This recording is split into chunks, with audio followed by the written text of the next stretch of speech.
Resident Evil Requiem might be the scariest game Capcom has ever made, and it has nothing to do with the zombies. The real horror is baked into the walls, the hallways, and the spaces between rooms you haven't entered yet. Today I'm breaking down the things you don't know about this game, the design secrets, the cancelled history, and the connections most players completely missed, starting with the one detail that changes how you see every single corridor, the fog-heavy gothic atmosphere. The scariest thing in Resident Evil Requiem isn't what's waiting in the room. It's the corridor you have to walk through to get there, and that's not an accident. That's the entire design philosophy. Rhodes Hill Care Center, the game's primary setting, was built to make you uncomfortable before you ever see a single enemy. Level and environment director Toshihiko Tsuda confirmed that the corridors in this facility are bent and placed where they would not logically exist. Hallways that shouldn't turn do. Rooms connect in ways that violate basic architectural logic. And here's the thing, it's completely intentional. This isn't lazy level design. It's architectural deception, and Capcom's horror team engineered every inch of it. But here's where it gets really interesting. There's no design manual for any of this. Zero. The team operates entirely on shared instinct and an unwritten philosophy around how corridors should feel, where darkness should pool, and when to strategically interrupt a player's sightline. No rulebook, no flowchart, no formal documentation. Just a group of developers who collectively understand that the best horror happens when you can't see what's coming.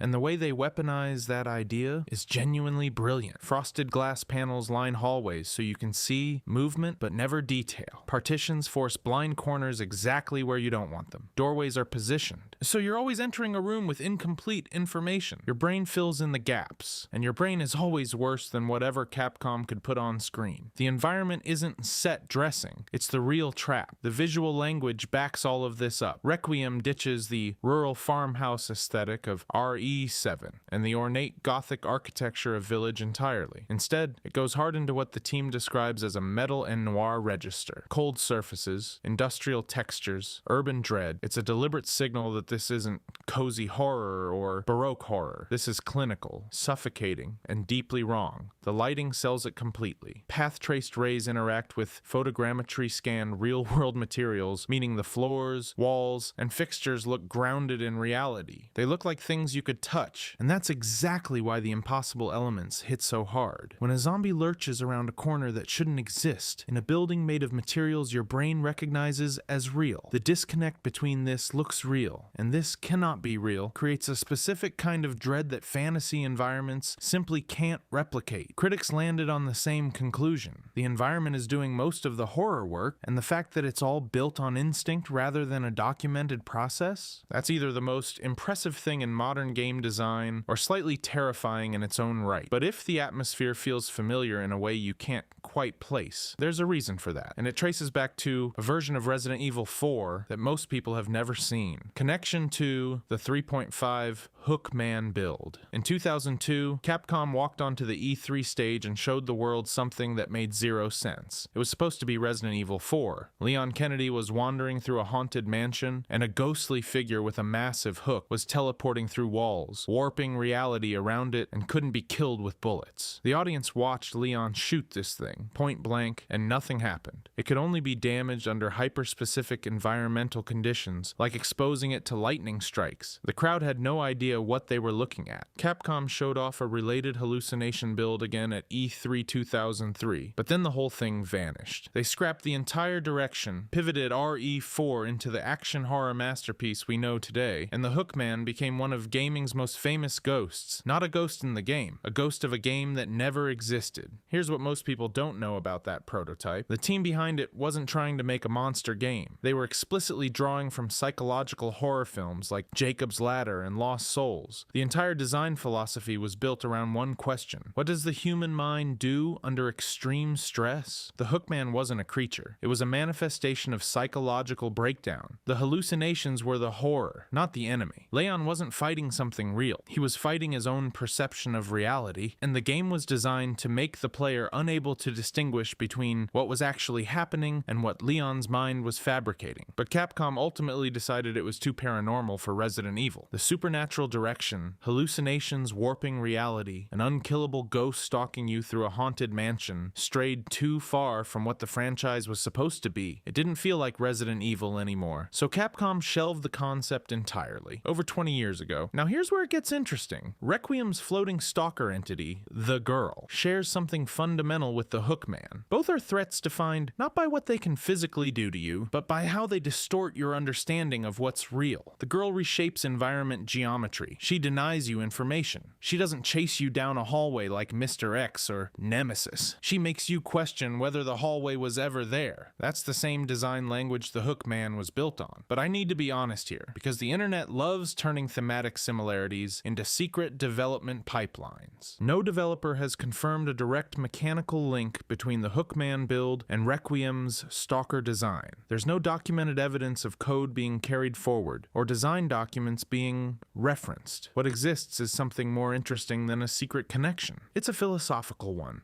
Capcom has been reaching toward this specific flavor of horror, where the threat lives in perception, rather than confrontation, since 2002. They just couldn't justify it within Resident Evil's identity back then. The franchise wasn't ready for pure psychological horror. Requiem, running on path-traced environments with real-time lighting manipulation, finally exists in a context where that vision makes sense. Over 20 years of evolution, both technological and creative, finally gave them the framework to execute what they had to abandon 2 decades ago. That's not a secret pipeline. That's a studio finally catching up to its own ambition. And honestly, that's a better story than some hidden code connection could ever be. But if you think Capcom only recycled ideas from canceled Resident Evil builds, wait until you hear about what they borrowed from an entirely different franchise: the reused assets from Devil May Cry. Here's a piece of gaming history that sounds completely made up but is absolutely real. Devil May Cry, one of the most iconic action franchises ever created, only exists because of a rejected Resident Evil game. Let me explain. Back during the early development of Resident Evil 4, director Hideki Kamiya built a prototype that looked nothing like survival horror. The protagonist had supernatural combat abilities and stylized movements. The combat was fast, flashy, and over the top. It played more like an action game than anything the series had ever attempted. And when producer Shinji Mikami saw what Kamiya's team had built, he made a call that changed gaming forever. He looked at this prototype and essentially said it was too flashy for Resident Evil, too action-heavy, too far removed from what survival horror was supposed to feel like. So instead of scrapping it entirely, Capcom let Kamiya spin the prototype off into its own project. The team reworked it, gave the protagonist white hair and a red coat, named him Dante, and Devil May Cry was born. One of gaming's greatest accidental franchises came from a rejected Resident Evil build. That's not an exaggeration. That's literally what happened. A single creative decision split one game into 2 entirely separate series, and both went on to define their respective genres for the next 25 years. Now here's where the modern conversation gets interesting. Some fans believe that Requiem secretly uses reused weapon models from Devil May Cry 5 as cosmetic assets. There are forum threads about it. Modders have even created DMC5 weapon packs for Requiem on Nexus mods, which probably fueled the confusion. But here's the thing. There is zero developer corroboration for any shared asset pipeline between DMC5 and Requiem. None. No leaked files, no data mined evidence, no Capcom statement. It's pure speculation built on the fact that both games run on the RE engine, which makes visual similarities inevitable but not proof of direct asset sharing. But the real story is way more interesting than leaked model files anyway. What Requiem actually shares with that original DMC prototype isn't code or weapon meshes. It's philosophy. Think about it. Mikami pushed back on that early RE4 build because it sat in an uncomfortable middle ground between horror and action. Too flashy for survival horror, not committed enough to either direction. 2 decades later, Requiem found that exact midpoint and made it work. The game blends RA 7-style psychological horror with RA 4-style combat confidence in a way that feels deliberate, like Capcom finally cracked the formula Mikami walked away from. And you can see it in Leon himself. Requiem's Leon is redesigned to appear roughly 30 years older than his RE4 remake model. That aging isn't just facial, it's built into his entire physicality. The way he moves, the way he handles weapons, the weight behind every action. The combat confidence of that 2023 RE4 remake Leon is still there, but it's been filtered through decades of survival. He's not flashy anymore. He's efficient, worn down, dangerous in a quieter way. That's the real connection between Devil May Cry and Requiem, not secret asset pipelines or hidden weapon models. It's a design philosophy that split in two back in the early 2000s, with action going one one way and horror going the other, and after 25 years, those two paths have slowly started merging back together. But if you think the DMC prototype is the only abandoned version of this game with a wild story, wait until you hear about what Requiem itself looked like before Capcom scrapped its original vision entirely. Original prototype mechanics. Picture this: an open-world online multiplayer Resident Evil game set on a fictional island near Singapore, starring Leon Kennedy, Jill Valentine, Ada Wong, and Sheva Alomar, with Chris and Claire Redfield in major story roles. That's not a fan mod. That's not a rejected pitch from some indie studio. That was Resident Evil Requiem. Or at least, that's what Requiem was supposed to be before Capcom blew the whole thing up and started over. The project originally carried the codename Apocalypse, and everything about its initial vision sounds like it belongs to a completely different franchise. Open world, online multiplayer, a tropical island setting, a full roster of franchise veterans running around together in what sounds suspiciously like it could have been a co-op shooter, or worse, some kind of Resident Evil battle royale. Now compare that description to what we actually got: a claustrophobic survival horror game set in an American care center where you play as a woman with panic attacks in first person and a franchise veteran in third person. Those two games share literally zero DNA on the surface. Development on the multiplayer prototype kicked off around 2020, and the team spent roughly a year building it out before everything fell apart. Here's the thing: it wasn't an executive decision or a budget problem that killed it. It was something way more embarrassing. Capcom's own internal playtesters sat down with the build, played through it, and came back with a quietly devastating verdict. The horror was very mild. Their own people weren't scared. For a franchise built entirely on making players terrified, that's not just a red flag, that's a death sentence. Producer Masato Kumazawa has publicly confirmed that this was the reason they scrapped the entire multiplayer direction. The game simply wasn't scary enough. 1 year of development gone, and RE7's massive long-term success certainly didn't help the prototype's case. When Biohazard launched, expectations were modest. Capcom had just come off the divisive RE6, and plenty of people weren't sure a first-person Resident Evil would work. But RE7 didn't just succeed. It became a slow-burn monster, selling millions more copies over the years as word of mouth spread. It proved definitively that tight, focused survival horror wasn't a niche experiment. It was exactly what the audience wanted. So Capcom was sitting on a multiplayer prototype that their own testers said wasn't scary, while their most successful recent game had validated the exact opposite approach. But here's where it gets interesting. Kumazawa has publicly confirmed that some remaining elements from the multiplayer prototype survived the purge and made it into the finished game. The catch: he won't say what they are. No specifics, no hints. Just a confirmation that something from that Singapore build is hiding in plain sight inside Requiem, and we're all supposed to just figure it out ourselves. Naturally, the community has theories. The most popular one is staring everyone right in the face: Leon Kennedy. The original multiplayer prototype had Leon as a playable character. The final game has Leon as a protagonist. The abandoned build featured a multi-character structure with Leon alongside Jill, Ada, and Sheva. The finished product features a dual protagonist structure with Leon and Grace. Most fans believe Leon's entire presence in Requiem and the decision to split the game between two playable characters is the surviving DNA from that scrapped Singapore concept. And honestly, it makes perfect sense. Grace was designed from the ground up for this game. Her panic mechanics, her backstory, her connection to the care center, her first-person perspective, everything about her feels purpose-built for Requiem's final vision. Leon, on the other hand, feels grafted in. He's the franchise veteran who brings combat expertise and fan recognition, but his third-person sections play fundamentally differently from Grace's first-person horror, almost like he was designed for a different game entirely, because he literally was. Capcom's silence on the specifics hasn't discouraged anyone. If anything, the mystery of what survived from Apocalypse has become its own mini-community puzzle. But if you think hidden prototype remnants are wild, wait until you hear about the mechanic Capcom, built specifically to make you distrust your own gameplay. The evolution of the paranoia meter. Here's the thing about the paranoia meter in Resident Evil Requiem. It doesn't exist. There's no UI element, no fill bar creeping up the side of your screen, no glowing icon, no percentage, no color-coded indicator telling you how scared Grace is. Capcom looked at the entire concept of a visible stress mechanic and said no, and that decision is arguably arguably the smartest design choice in the entire game. Instead of abstracting Grace's psychological state into a number you can monitor and manage, Capcom embedded it into Grace herself. Under stress, her hands start shaking.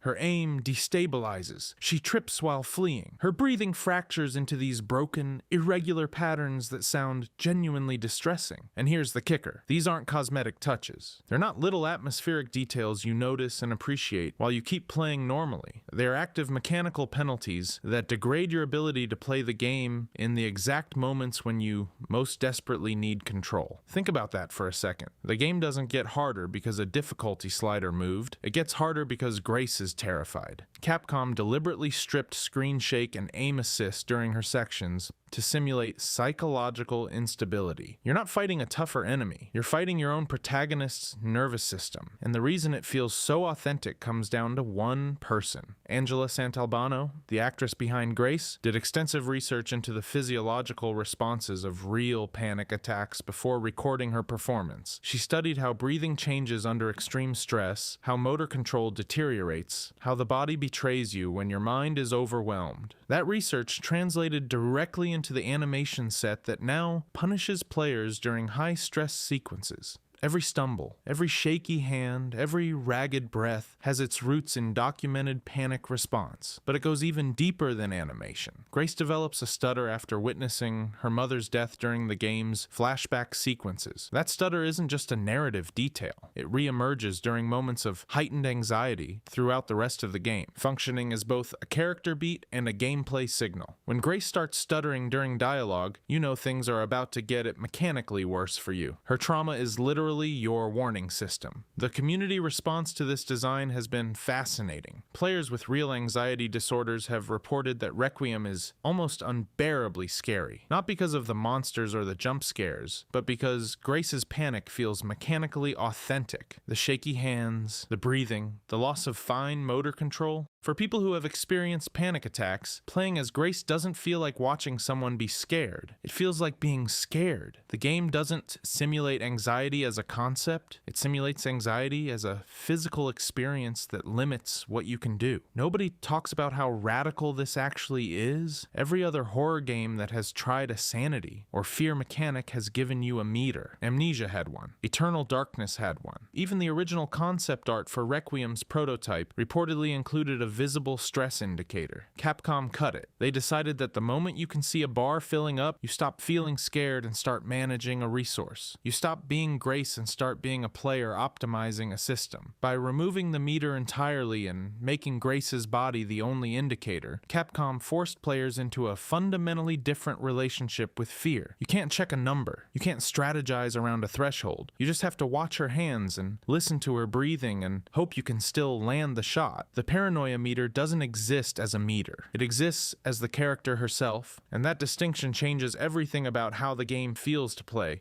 But if you think Capcom's final vision for Requiem was disturbing, wait until you hear about the enemies they decided were too much to actually put in the game. Cancelled enemy designs. Requiem's zombies are not just shambling corpses. They sing. They clean. They follow routines from lives they no longer remember living. You'll walk into a room and find a zombie wiping down a counter in a loop or humming a melody that cuts off the second it notices you. It's one of the most unsettling enemy behaviors in the entire franchise, and it didn't come out of nowhere. This concept has roots that go back over 22 years. During RE4's chaotic pre-production in 2003, Capcom was experimenting with enemy designs that never made it past the prototype phase. One of those cancelled concepts was a creature internally referred to as the liquor zombie, defined by obsessive, compulsive feeding behavior. It would fixate on a single action and repeat it endlessly, trapped in a behavioral loop that made it feel less like a monster and more like a broken person. The idea was shelved. The hardware couldn't support it. The design philosophy shifted, and for 2 decades, it stayed buried. But then Requiem shows up, and suddenly you're watching zombies exhibit contextual behavioral loops that are functionally identical to that abandoned concept. Zombies that obey rules they remember from life. Zombies that sit in chairs, that follow patrol routes through hallways they used to walk as employees, that react to environmental triggers like doors opening or lights turning on. The liquor zombie's DNA is all over this system. Over 20 years later, Capcom finally definitely had the technology to make it work, and that's not even the wildest resurrection. The girl, Requiem's stalker entity, doesn't just chase you. She reshapes the environment as she moves. Walls shift, geometry warps. Rooms you've already cleared become structurally different when she passes through them. This design echoes abandoned regenerator variants and the infamous man-spider concepts from RE4's cancelled builds, creatures that were supposed to physically alter the spaces around them. In 2003, that was a pipe dream. The GameCube couldn't render simultaneous environmental transformations at that scale. The hardware literally did not exist to make it happen. Here's where it gets interesting. Lore documents in Requiem confirm that the girl is not a clone. She's a purpose-built bioweapon, engineered from the ground up for a specific function. That connects her conceptually to canceled Tyrant project variations that Capcom was tinkering with during RE4's pre-production chaos. Experimental bioweapons that were designed rather than accidentally created. The philosophical through line is clear. Where most Resident Evil monsters are the result of something going wrong, the girl is the result of something going exactly right. And that's terrifying. Now, I want to be honest here. Direct developer confirmation, linking these specific Requiem designs to those specific canceled RE4 concepts doesn't exist in the public record. Nobody at Capcom has sat down and said, yes, we pulled the liquor zombie out of a 2003 folder and rebuilt it. The connections are inferred from design parallels, not stated as fact, but the parallels are really hard to dismiss.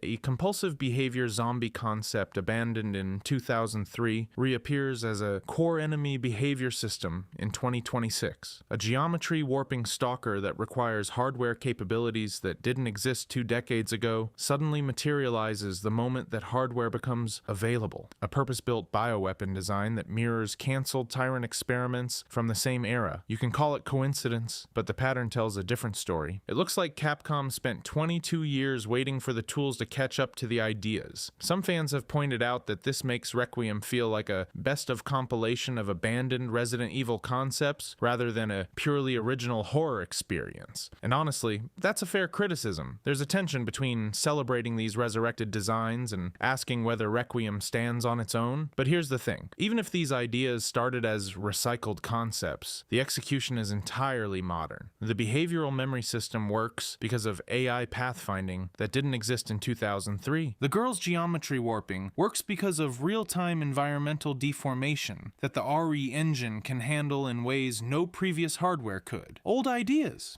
yes, but built with tools that make them feel completely new. But if you think canceled enemy designs are the deepest connection Requiem has to the franchise's past, wait until you see how the game quietly rewrites everything we thought we knew about Umbrella. Hidden narrative links to Umbrella. For nearly 30 years, Umbrella Corporation has been the big bad of Resident Evil, the evil pharmaceutical giant that created the T-Virus, destroyed Raccoon City, and ruined countless lives through sheer corporate arrogance. Every fan knows the story. Umbrella got greedy, lost control, and paid the price. But Requiem says that's wrong. All of it. Buried inside the game is a 60-page in-game document called Grace's Report, and it doesn't just add lore to the franchise, it rewrites the entire power structure from the ground up, and I mean from the very beginning. Here's what it reveals. The connections. The shadowy bioterror syndicate first introduced in Resident Evil 7 didn't emerge in the 2000s like most players assumed. They were there from day one. Grace's report confirms that the connections directly funded James Marcus and Brandon Bailey to infiltrate and spy on Umbrella from the moment it was founded. Let that sink in. Umbrella wasn't the top of the food chain. It was the instrument, a tool being monitored and manipulated by something older and far more deliberate, operating in the shadows since 1968. But here's where it gets genuinely disturbing. Remember the Raccoon City bombing? One of the most iconic events in gaming history. The US government nuking an entire American city to contain a viral outbreak. For decades, that's been framed as a desperate containment measure, a tragic but necessary response to Umbrella's catastrophic negligence. Requiem says no. According to Grace's report, the thermobaric missile missile strike on Raccoon City was a calculated act orchestrated by the Connections, not to save anyone, to destroy evidence. The Connections had ties running through Umbrella's operations, and when the outbreak threatened to expose those ties, they pulled the trigger on an entire city. Then, while the world mourned and Umbrella collapsed under the weight of public outrage and lawsuits, the Connections moved in and systematically seized Umbrella's remaining assets, including the arcade facility. That recontextualizes everything. Every Resident Evil game you've ever played happened under the watchful eye of an organization that was playing 4D chess while everyone else was playing checkers. And the revelations don't stop there. Victor Gideon, one of Requiem's central antagonists, is confirmed as a former Umbrella researcher. But he's not just carrying on Umbrella's legacy of bioweapons development. He's trying to complete Oswell Spencer's final secret project, codenamed Elpis. And this is the part that nobody expected. Elpis isn't a weapon. It's a T-virus cure. Spencer, the man who founded Umbrella and spent his entire life pursuing immortality through bioengineering, apparently developed a cure for his own creation as a form of personal atonement near the end of his life. The architect of the apocalypse trying to undo his own work. That's a level of narrative complexity this franchise has never attempted before. Then there's Xeno. Now, I need to be careful here because this one sits in theory territory rather than hard confirmation. But within the game's own lore documents, Xeno is theorized to be a T-virus memory transfer clone containing Albert Wesker's consciousness and physiological enhancements, created through Spencer's own memory transfer research program. If that theory holds up, it means Wesker, the franchise's most iconic villain, never truly died. His mind was preserved and transplanted into a new body. The community is still debating this one, and rightfully so. But the evidence the game presents is compelling enough that it can't be dismissed. But the single most significant revelation in Grace's report is this. Brandon Bailey, not Oswell Spencer, was the true founder of The Connections. That directly contradicts years of fan speculation that had been circulating since Resident Evil 7. Players assumed Spencer was pulling strings behind every shadow organization in the franchise. The truth is the opposite. Bailey was the puppet master. Spencer was the puppet.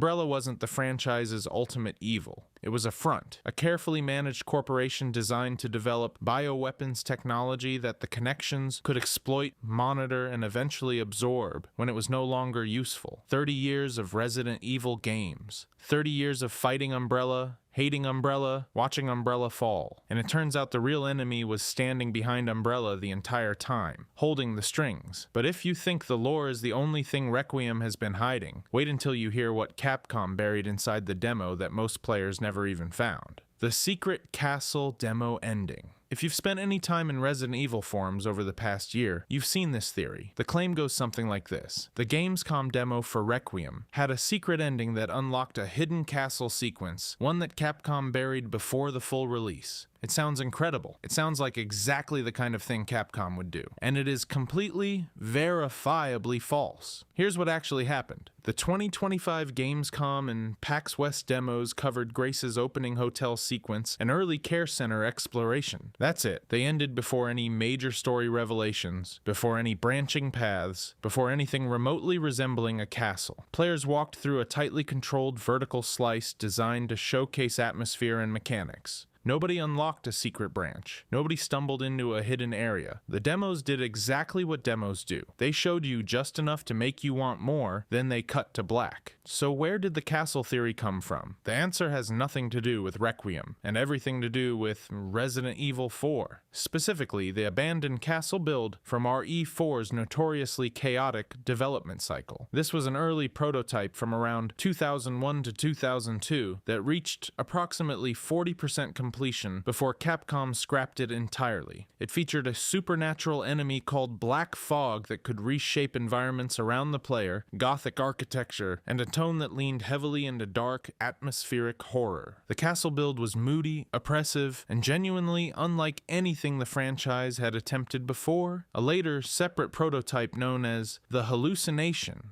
or Hookman build took things even further, introducing mechanics that blurred the line between what was real and what the protagonist was imagining. Both were eventually cancelled, folded into the development chaos that produced the RE4 we know today. But here's the thing about cancelled prototypes. They don't disappear from the community's memory. They become myths, and the castle build has been one of the most persistent myths in Resident Evil history for over 2 decades. Every time Capcom announces a new mainline entry, a subset of the fan base starts looking for signs that the castle build's DNA survived. They look for gothic architecture. They look for supernatural horror elements. They look for anything that feels like it could be the ghost of that early 2000s prototype finally making it into a finished game. Requiem, with its psychological horror elements and its reality-bending girl stalker, gave those fans just enough to work with. The theory didn't come from nowhere. It came from 20 years of wanting something that was never delivered and reading every new Resident Evil through that lens. But let me be clear. Requiem's structure has zero connection to the castle build. Zero. What Requiem actually has is far more interesting than a fabricated demo secret. The game features a genuine 2-branch ending that fundamentally changes the story's outcome. The first path, Release Elpis, leads to what's considered the canon good ending. Elpis, the experimental T-virus cure that Spencer created as atonement for decades of bioweapon development, is deployed. Leon's infection is reversed. He survives intact. It's the hopeful ending, the one where sacrifice isn't the only option. The second path, Destroy Elpis, triggers the bad ending. The cure is obliterated. The threat is neutralized, but at a devastating cost. Leon's infection remains, and without the cure, he dies. It's the bleak outcome, the one where doing the cautious thing costs you everything. Both paths converge on a post-credits scene that should have every lore fan paying very close attention. The connections are still operational, not diminished, not scattered, not reduced to a footnote, still functioning, still watching. The implication is unmistakable. Requiem isn't the end of this thread. It's a setup. Whatever Capcom has planned next, the connections are at the center of it. That's the real ending. That's what's actually in the game. No hidden castles, no secret demo branches, just a legitimate narrative fork that gives players meaningful agency over the story's resolution, followed by a tease that the franchise's shadow antagonists aren't finished. And honestly, the persistence of the castle theory is more interesting as a phenomenon than any secret ending could have been. Think about what's actually happening here. The community has collectively invented a piece of Requiem that doesn't exist. Not out of malice, not out of ignorance, but out of a longing that's been building since the early 2000s. The castle build was canceled when most of today's Resident Evil fans were children. They grew up hearing about it, watching leaked footage, reading developer interviews about what could have been. That prototype became a kind of phantom limb for the franchise, something fans can still feel even though it was amputated over 20 years ago. Every new Resident Evil gets measured against the ghost of a game that never shipped. That's not a criticism of the fan base. That's a testament to how deeply this franchise has embedded itself in gaming culture. When your canceled prototypes generate more mythology than most studios' finished products, you've built something that transcends individual releases. Requiem doesn't need a secret castle ending. Its actual endings, its confirmed lore connections, its documented development history, all of that is compelling enough to fill a video exactly like this one. But the fact that fans are still searching for the castle build's fingerprints on every new entry, that tells you everything you need to know about Resident Evil's hold on its audience. The franchise doesn't just scare people, it haunts them. And sometimes the things that haunt us the most are the things that never actually existed. If you enjoyed this video and want to see more, click the video on the screen now.